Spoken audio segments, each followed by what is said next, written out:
Au nombre des multiples traditions qui constituent la richesse de la culture Batonou, la production et la consommation du tabac occupent une place de choix.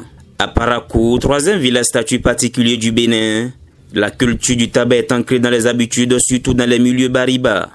Nous sommes ici au quartier Alaga, dans le 1er arrondissement, chez un adepte des cultes endogènes. Hier, lorsque la terre était bien, c'est les vieux à la dernière âge qui produisaient le tabac.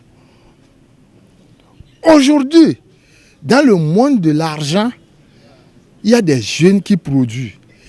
Ok, le tabac que vous avez vu là, si un jeune produit le tabac, s'il allait faire 5 ou 10 enfants, s'il produisait ça, il pourra faire 1 ou 2. La plantation de tabac, c'est à la fin des pluies, quand on voit que c'est 1 ou 2 qui restent, c'est en ce temps qu'on fait la pépinière comme le piment. Il existe plusieurs manières de consommer du tabac.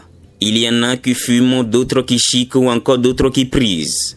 Dans les deux derniers cas, la feuille du tabac séché doit subir une transformation. C'est en saison sèche qu'on récolte ça. Et ça pousse, ça donne des feuilles.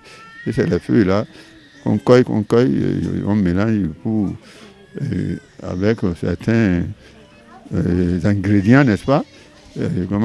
Potasse et autres là, pour rendre ça en poudre. Et avant qu'on ne mette ça à la disposition de la consommation. Une fois la transformation terminée, le tabac en poudre est attaché dans de petits sachets, prêts à être chiqués ou prisés.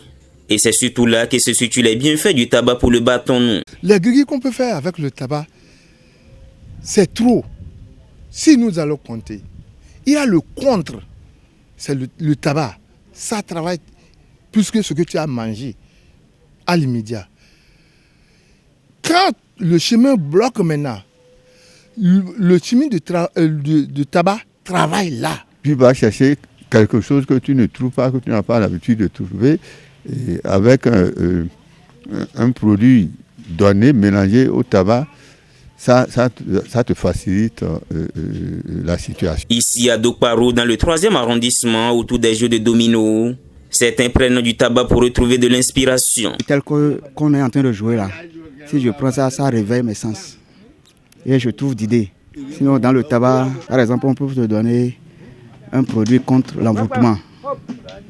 Donc, si quelqu'un veut t'envoûter là, ça ne passe pas. Il y a des ingrédients qui, par exemple, quand vous le prenez avec du tabac, ça vous donne une certaine puissance à faire avec audace, avec courage, ce que vous êtes en train de faire ou bien ce que vous voulez faire. Le tabac est un produit très important dans la culture Batonou depuis la nuit des temps. Mais il n'est pas sans conséquences sur l'organisme humain. Comme la plupart des produits psychotropes, le tabac a d'énormes répercussions sur la santé et développe la dépendance chez les consommateurs. Il y a une inflammation, une infection au niveau du point de contact du produit avec la muqueuse nasale. Il y a des cas où ça va jusqu'à une perforation de la cloison nasale. Mais tout le reste, c'est les complications que nous connaissons. Le cancer qui attaque normalement les voies respiratoires supérieures, cancer donc des poumons, cancer de la gorge, cancer de la langue. En dehors donc des cancers, pour ne citer que ces quelques-uns, il y a, quand on considère l'homme de la tête jusqu'aux pieds, des complications liées à la consommation donc du tabac. Dans les culturels Batonou, le tabac est une poudre dont on se sépare très rarement à cause de ses recettes. Mais producteurs, vendeurs, consommateurs sont tous conscients que le tabac nuit à la santé humaine. Prenons donc conscience.